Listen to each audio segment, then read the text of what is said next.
Iya bang, lanjut. Setelah masuk, kawanan babi itu masuk ke jurang dan meninggal mati. Artinya setan-setan yang masuk ke babi tersebut kan mati, babinya habis. Mati. Yang kami makan mati. Yang kami makan saat ini adalah babi yang tidak dimasuki oleh setan. Jadi seperti itu. Oh, kayak gitu ya. Ya, itu kan mati ke jurang tuh, masuk ke jurang Pak Ustadz, mati semua babinya. Nah, mati semua. mati semua. Jadi yang dimakan sekarang tuh nggak ada setannya gitu? Tidak ada. Oh, dari mana dapat dipastikan nggak ada setannya? Bisa dipastikan karena yang babi yang dimasuki setan tadi udah mati semua Pak Ustadz. Itu kan yang ini udah mati semua. Yang kami makan kan yang kami pelihara. Bang, macam mana setan itu kan bukan manusia, dia roh dalam kepercayaan Kristen kan gitu. Gimana caranya setan itu mati? Dia nggak punya jasad. Ya kan mati bersama dengan babinya tadi. Kan konteksnya kita bicara dengan babi. Bang, babinya doang yang mati, setannya enggak. Setan tuh nggak mau mati. Bisa aja setannya pindah lagi ke babi lain. Kalau babi itu mati, pindah lagi ke babi lain. Ada enggak dalilnya setan itu pindah ke babi lain, Pak Ustaz? Ya memang nggak ada kan, gini kan kita berasumsi gitu. Ya. Yang nama asumsi bisa iya bisa tidak ya Pak Ustaz. Bisa iya. Ya kan kayak gitu bahayanya.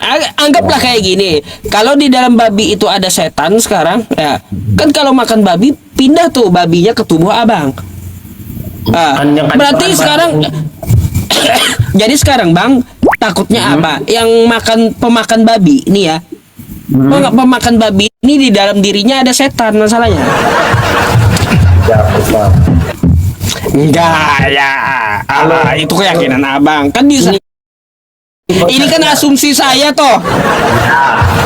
Dan saya berasumsi dengan logika saya Pak Ustadz. Ketika manusia yang dirasuki setan itu pasti perbuatannya seperti setan, misalnya dengki, marah-marah, caci maki, itu ajaran kami Pak Ustadz. Coba abang buka dulu dah Yesaya 66 nomor 17 tadi. Yesaya 66 nomor 17. Oke, Yesaya 66.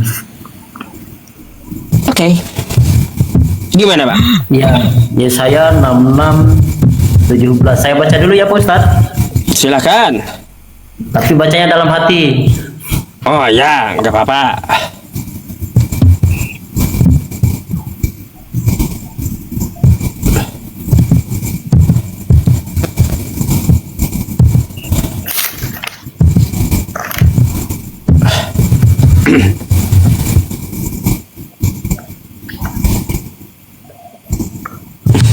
Ya, subscribe ya yang di channel YouTube ya, dibantu subscribe. Namun bantulah yang bisa dengan jarinya, dengan kuotanya untuk mendukung channel YouTube saya yang baru gitu ya.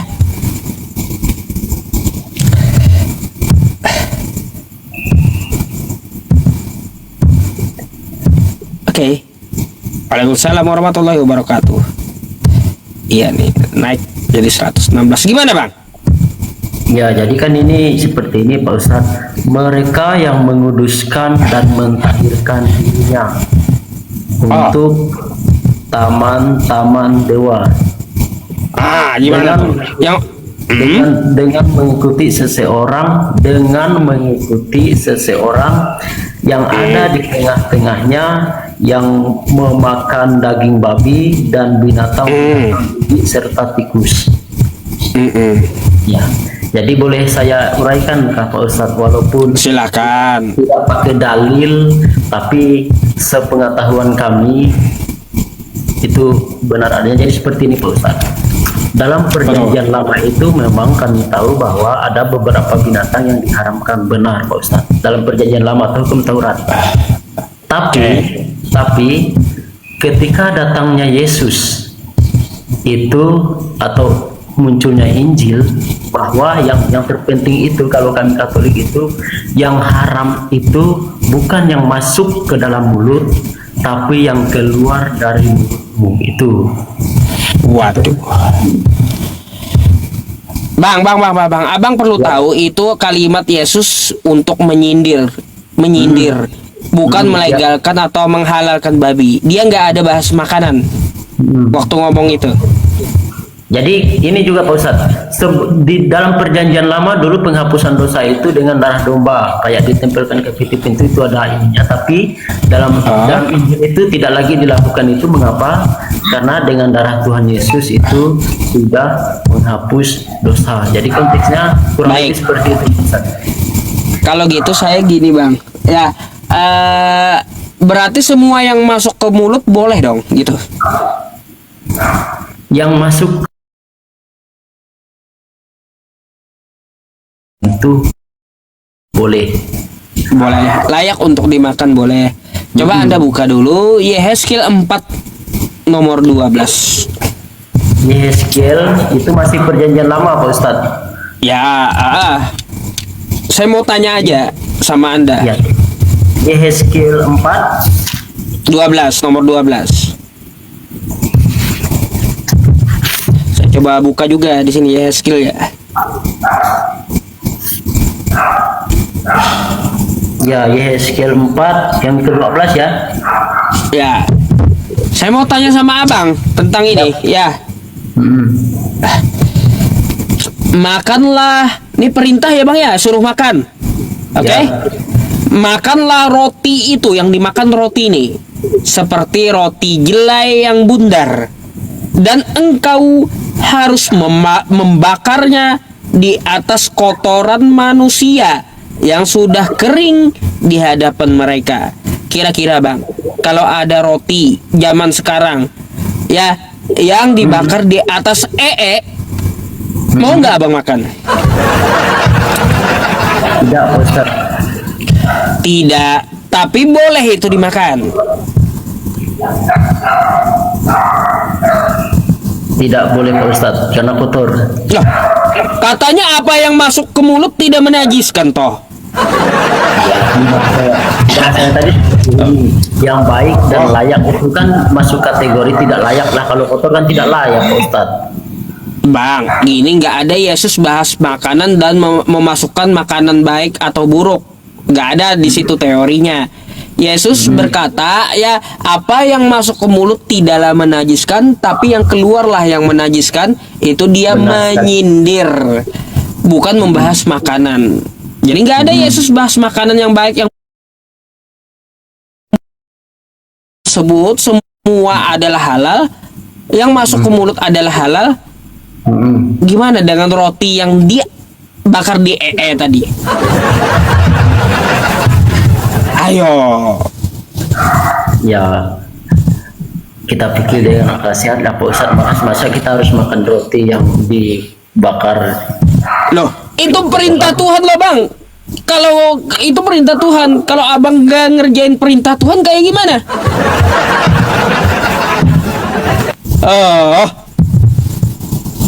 Perintah Tuhan itu makanlah.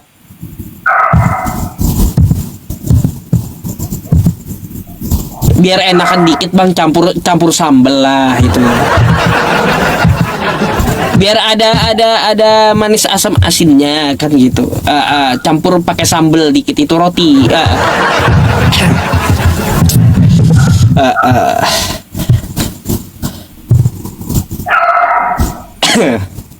Jadi sepengetahuan kami seperti itu Pak Ustadz terkait makanan yang boleh dan tidak boleh, terkait yang Yehezkiel 12 Yehezkiel 4:12 ini. Ya kalau kita pikir secara ya akal sehat ya tidak maulah kita Pak Ustadz.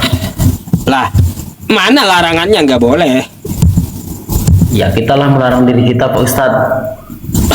Bikin aturan sendiri abangnya. Kita, Mana boleh Bang, agama suka-suka kita bikin aturan sendiri.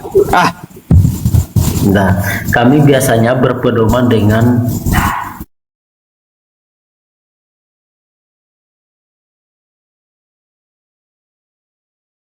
Injil Pak Ustadz. Ya. Itu Bang, nggak bisa lah bikin aturan sendiri.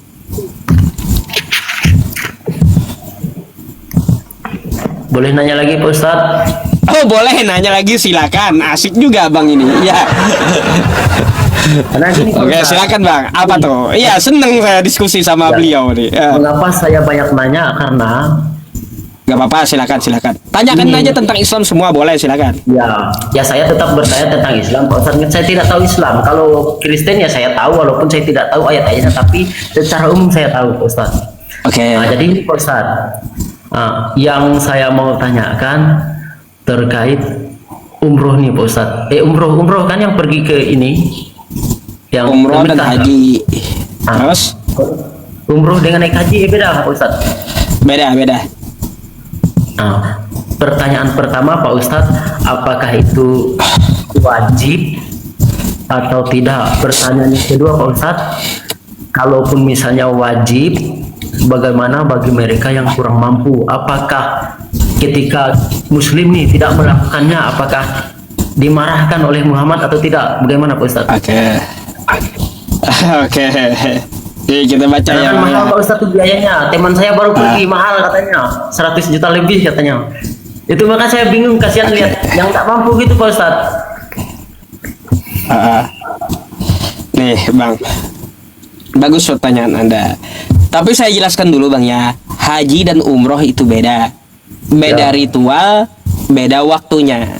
Yang wajib itu haji, tapi Oh, haji. bagi yang mampu baru dia wajib.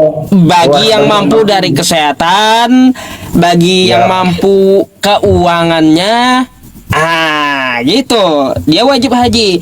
Tapi bagi yang kagak mampu, seperti ya orang yang lumpuh, ya tidak ada keluarganya yang bisa menarikkan kursi roda, gak wajib bagi dia. Itu salah satunya. Nih. Yang mampu pula dengan ilmunya, mampu kesehatannya, mampu pula duitnya, baru dia wajib bang. Nih ya, betul kah ini? Ya.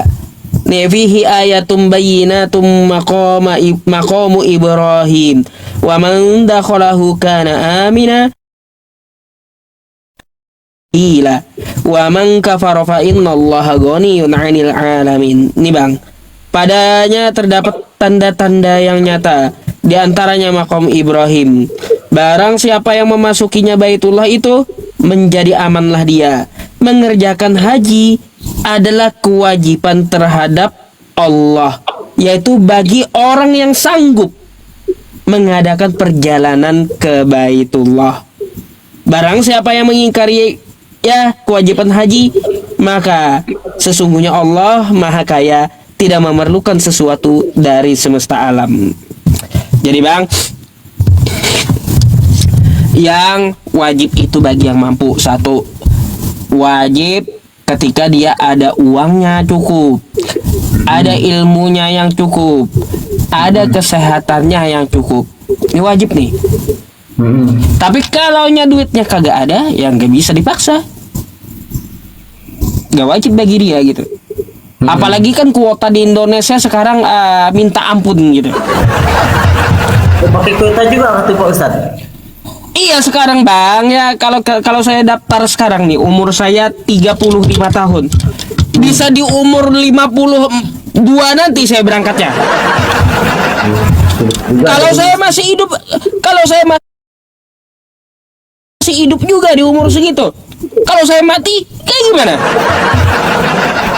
Kan gitu. Itu bang, itu kebijakan pemerintah ya. Susah gitu. Jadi kalau kita dipanggil berarti kita mampu gitu. Oh ya.